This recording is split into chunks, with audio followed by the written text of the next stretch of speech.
Can the 2022 Ohio State Buckeyes be stopped? That may seem like an extreme question. After all, this is February 3rd, but it's worth being asked. This team returns 3 offensive players who I could easily see winning the Heisman. Their names are C.J. Stroud, Trevion Henderson, and Jackson Smith-Njigba. They have, as always, a terrifying wide receiver core. They have a new offensive line coach and return the majority of their offensive line. Their tight ends are, same as their offensive line and receivers, excellent. Their defense has been revamped. They actually have a defensive player, Tanner McAllister, from the portal who will help with their secondary. I look at this team. I'm a Michigan fan. I know that my Michigan team is likely going to be good. I could see them in the 10 to 12 win range, but that 12th win looks really challenging going on the road in Columbus against this team. I'm terrified. Now, I don't know if it will be next year. The game will be a blowout of biblical proportions like it is in 18 and 19. Frankly, I think it will be a close game. There'll be back and forth moments. I'm still terrified of this team, though. Looking at the schedule, knowing how Ryan Day and the team and the fan base is hurt, they're in wounded animal mode. Who wants to face these guys? Who does? Vengeance, anger, whatever you want to call it, is pumping through their veins.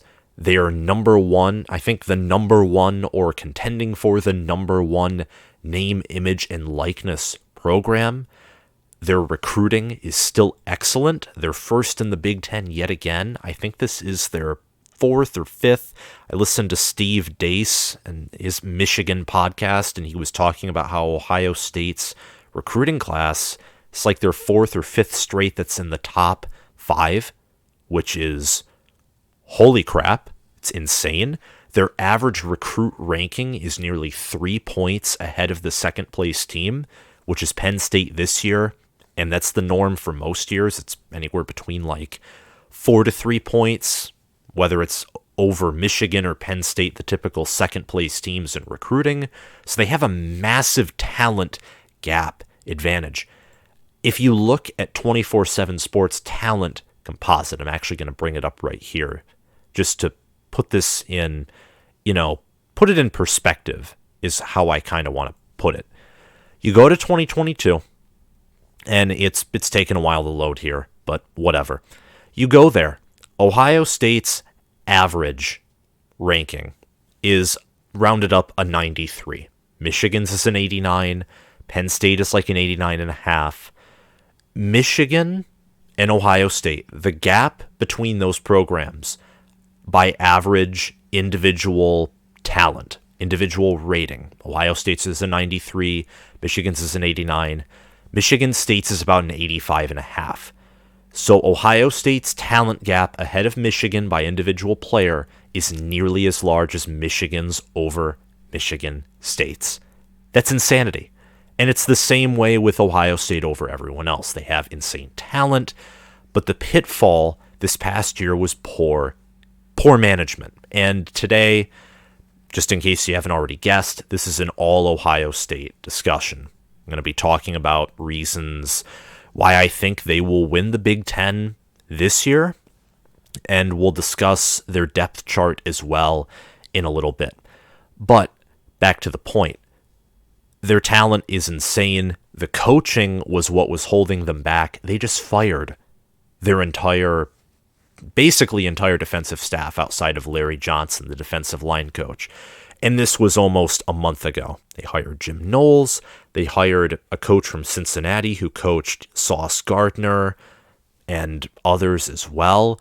And then they hired another guy to help with the secondary from the Jacksonville Jaguars, who I think is an Ohio State alum. So I'm spending minutes talking about this because this is all snowballing. It's all building up into something. It's building up into power, momentum, and execution, all which should help this team go 13-0 before the playoffs. And then the playoffs, honestly, are a wild card into themselves. You mostly know that Alabama's probably going to be in the national title game, but even then, it's a flip of a coin, 50-50, to decide if Alabama's going to win the national title or not. Losing to Georgia this year, Clemson, others as well. So that's about the only constant. The playoff is actually, you don't always know who is going to win. It is lopsided, but there is certainly some chaos to it, which is why we're not really talking about it a lot this early in February. But I look at Ohio State's schedule, and I guess this is where we're going to start off with the team is talking about their schedule. I don't see anything short of maybe 11-1 before Indy. And I honestly think if you have one loss, I see it being to Michigan. That's it. Maybe Penn State. Maybe Michigan State. Mel Tucker, he's undefeated this past season at home. Maybe that streak will continue. He's building a strong culture, and strong culture guys, you have that great home field advantage, but whatever. And I say Michigan because all the momentum is building up to the Michigan game. It's the Super Bowl. Ohio State lost this past season. All the vengeance, all the anger, everything is going to be taken out on Michigan in Columbus. So, and that might sound like, oh, there's no way they can win, but that's going to be their toughest opponent as well in the East, especially with how their schedule matches up. Not just in the East, but the entire schedule in general. They open up hosting Notre Dame on September 3rd. Then they play Arkansas State the 10th, Toledo the 17th, the Badgers the 24th. Then in October, they host Rutgers on the 1st, go at Michigan State the 8th. They have a bye week the 15th. They host Iowa the 22nd and travel at Penn State for what is likely going to be the whiteout game the 29th. That game is also going to be, it's normally a tough game, but knowing Franklin, Penn State's program just looks, it's a mess. The football program is. It's an absolute mess right now. So I don't see Ohio State losing that game either. November 5th, Ohio State plays at Northwestern.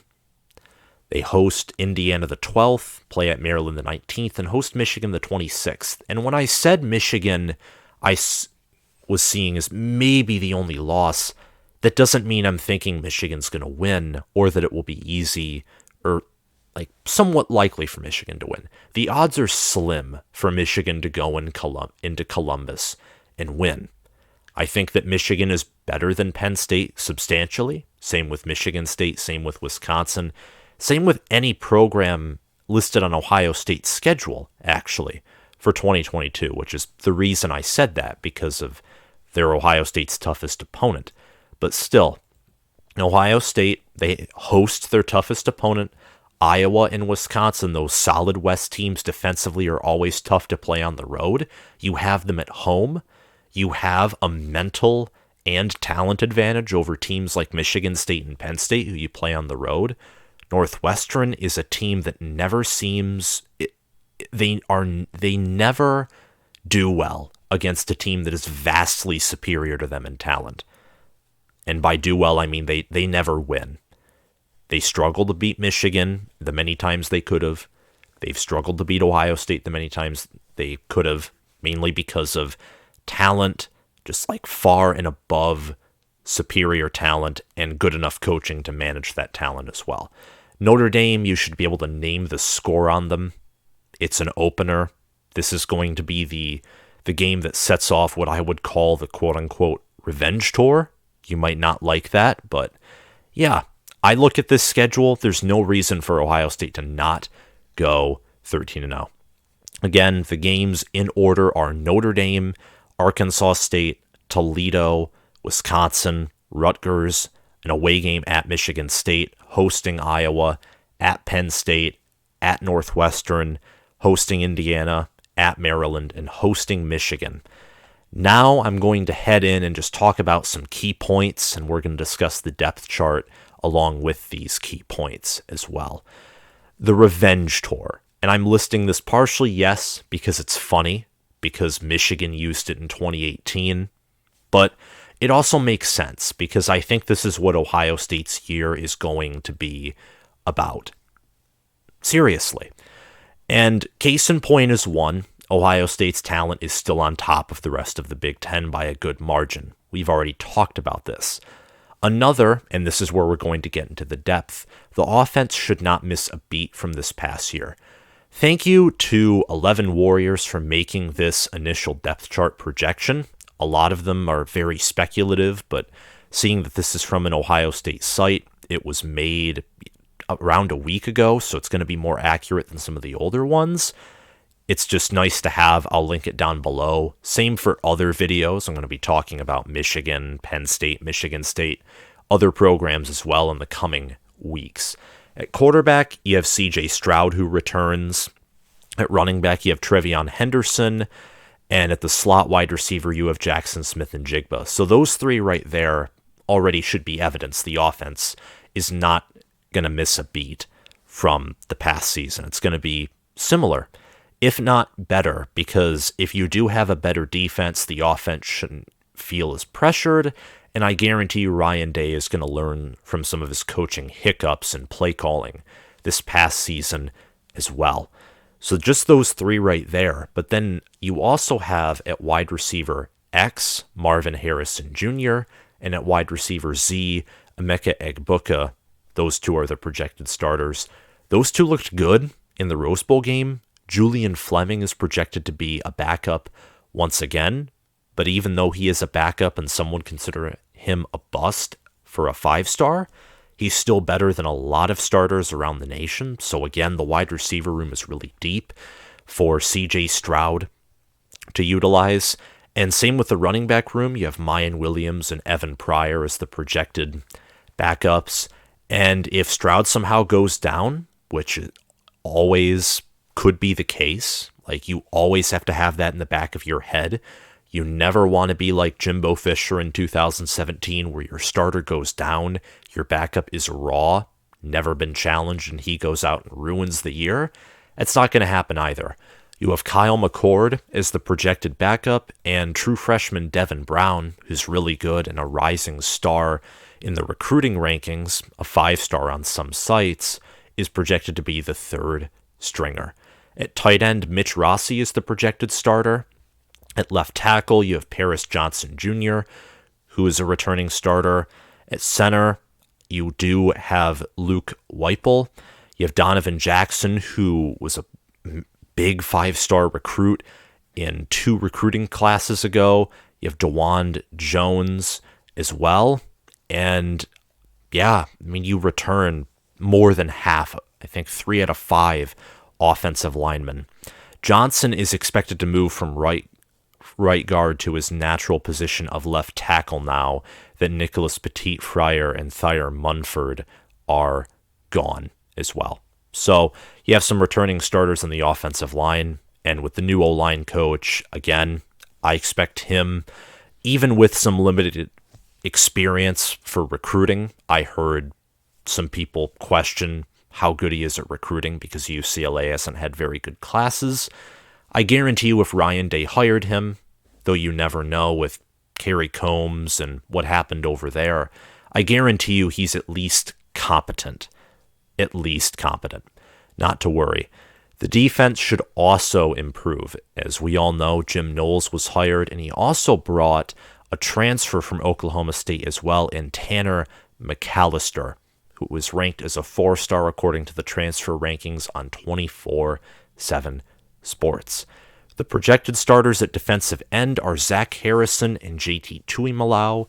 You should expect Jack Sawyer, Javonte Jean-Baptiste, Tyler Friday to get multiple rotations as well. Larry Johnson loves the rotations, and why not when you have such a talented defensive line and defensive end position.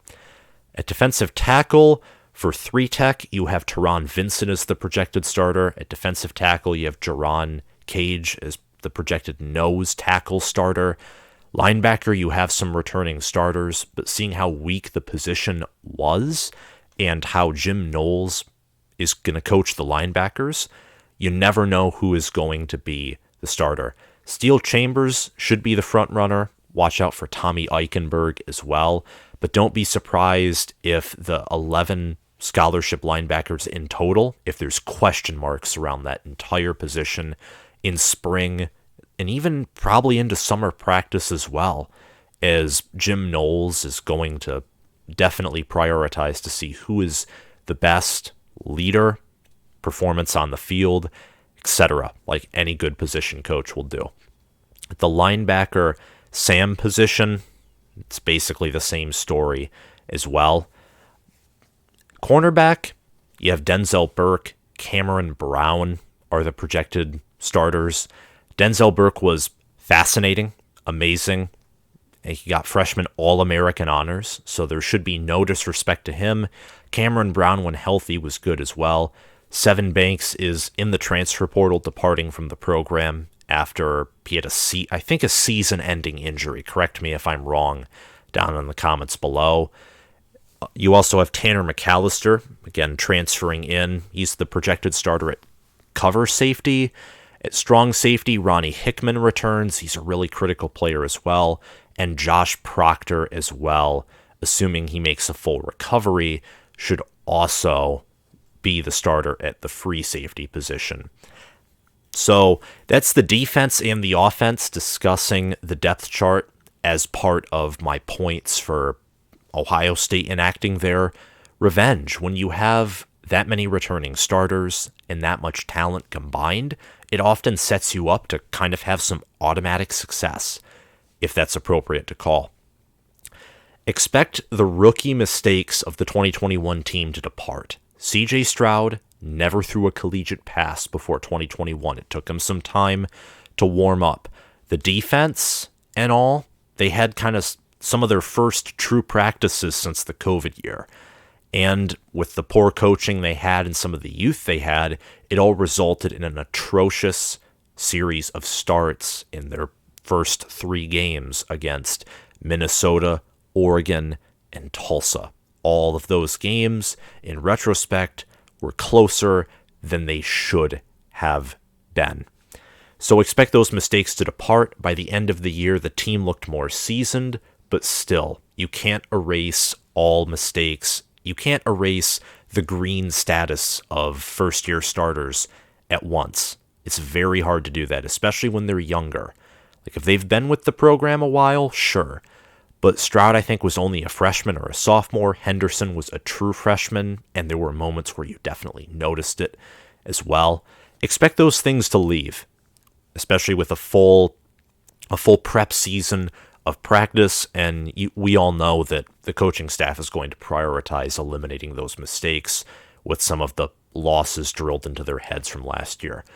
They have a tough schedule, and I said 13-0, and I don't see much less, but that's because I've done my research, and I respect Ohio State, and those two things combined, plus benefit of the doubt, because history often repeats itself, I see 13-0. Maybe 11-1 losing to Michigan, or maybe 12-1 losing at Penn State or at Michigan State, an away road game, which Ohio State has shown that they can lose in the past few years. But yeah, that's what I see. It's a tough schedule. I think that means that if you lose one game, you won't be, kept out of the playoff, which has happened before in 2018. When you have Notre Dame, Wisconsin, Michigan State, Iowa, Penn State, Michigan, that's 1, 2, 3, 4, 5. You have half of your schedule could be a top 25 team at some point in the season, or maybe all of them could finish in the top 25. That's a tough schedule. It sets you up to have a good resume, even with one loss. And finally, this is where the video is going to stop. The game, which I as a Michigan fan am elated for. This is your Super Bowl, whether you like it or not. Not saying that the momentum and the motivation is going to go down if you win. I don't think that'll happen. But this is the Super Bowl. Honestly, Michigan, it was our Super Bowl last season. But now that you've lost, now that you know that Michigan has a pulse, your team and CJ Stroud, the look on his face at the Heisman ceremony, you want victory back. The rivalry has a spark lit under it. Once again, finally. I didn't think it would, but it does. And it makes me happy And even though I do, as a Michigan fan, expect a loss for this upcoming season, I'm nonetheless excited. So this is going to be Ohio State's Super Bowl. I'm excited for the matchup. I think it'll be a matchup of 11-0 versus 11-0, and it's going to once again determine the Big Ten East. And that's my preview. I guess you could call it a way too early preview, or just an early preview of the team that I think is going to win the Big Ten in 2022, and giving my supporting reasons. If you like this video, hit that like button, hit that subscribe button, click that notification bell, and comment your thoughts down below. Do you think Ohio State will win the Big Ten in 2022, or do you think someone else will come out of the blue like Michigan did this past season and take it from them? Thank you all for watching, and I will see you guys around. Have a great day.